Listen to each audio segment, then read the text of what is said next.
Akong yana, imo buwas. Kay tinuong manggod, akong mabuwas, sigurado. Yana, panahon, takna natin bugto ng bisita, pag-uli, pagbalik. Ngadto, ang tinuong na puryanan, ang puryanan ng andam, haiya, ang ating tinuong, ng ating buwas. Pwede kita umilat gabi. Pwede kita buwasit aga. Wala may nasabot. Kayo sa labi ng kalibutan kasiguraduhan, mapatay kita. Kung saan ano paagi, ito ang buhay kita maaraw. Sa likali, nasa rin ang Diyos sa atin, stay awake, for you know neither the day nor the hour. Always remember, my dear brothers and sisters in Christ, there is only one exit of this world, and that is death. Waray pa kita makadungog ng tao na ginawas din ang kalibutan ng buhi. Nga tanan kita magawa sa kalibutan nga patay. Una-una. Yan na ang law ng atong bugto ng bisita buwas aton.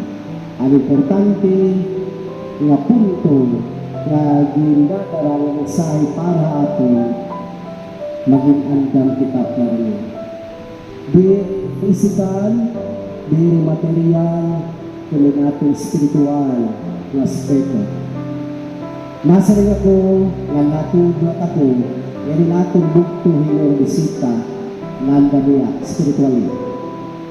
Kaya no, iya nakarawa ang katapusan nga rito itong tao samtang buhi pa amuan sakramento han paghihog kinlana kadahan masinakit na ng amo ito't pagpangandam ka aton ang ating Diyos. Ginaandam kita at atong kalaglo na tinabuhi. Kaya anytime kita malakat, mabiyahe. Nga natin nilang gumalawa at kabituang rindakan Kristo, ining aton bugto hilang bisita, waray mawara. Waray niya mawara. Sabi kani, mayani ko nadudungan, kulusang na tao na nasari, ang nawara ang hipulano, ang nawara ang hipulana, nabagting akong kalinga. Kaya no, itong pagkamatay, di na ulugan ng pagkawara. Siguro physically, pero di ito tali na nawawara. Kaya ni, bisan nila itong katapusan ng pagpagikan itong binatay, may naging yayakan itong paano na nasarin, ang tanan na binuhat, mabalik nga tuwan Diyos. Waray sumiring nga tanan na binuhat, mawawara din ang Diyos. Mabalik na kita, maulo na kita. Kinin ating bugto, hilobisita, waray niya mawara. Maulo na niya, mabalik na niya, nga Tuhan iya pinuod, nga puriyanan. Yani, ginconform ito hanatong Diyos, nasa rin Kristo, nga kung maumang ako pagandam ang lugar, nga iyong pag-uok yan, mabalik ako, nga kukuhaon ko kamo, base kung hain ako, at tumantaliwat kamo. Pero isibyon kabugtuang pidakan Kristo, ang final destiny, diri ang niya kalibutan. Our final destiny is to be with Him, to be in heaven, to be with God always and forever.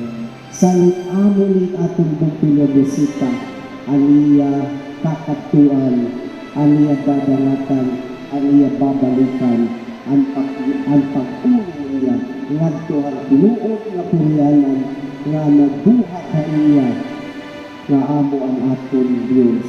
Salit kabuntuan kandidakan Kristo, para aton kita na ikaluwa kabaw ng kalibutan, hindi para naprasado. na atong pangandaman. Ito ang atong pag-ulit ang balik. Ayaw kita pangandaman at kalugaringon kinabuhi, kunada na kita at atong Diyos. Ayaw kita pangandaman at atong kinabuhi, nga ada na kita nagpipinalit at kinabuhi, nga nangangaro pa kita in bargain ng Diyos, nasa rin pa kita, Ginoo, ibalik niya at maupay ng lawas, ay mabalik at tuhain mo. Kaya rumalin mo kung dili ka taga rin siya nisa. Kaya rumalin mo kung dili ka taga rin panahon, atrasado nga pagpangandam, atrasado nga pag-andam para pagatubang at kuhan natin Diyos. Sa yan na pala, pangandaman natin ito.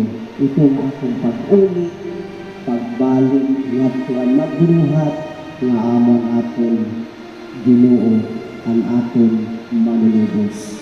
Nga magunaw kita, kabituan nila kang Kristo, nga yung aton liwat bukto, liwat bisita, mapasay liwat yan ang masala, santa na kang kaybaw kalibutan.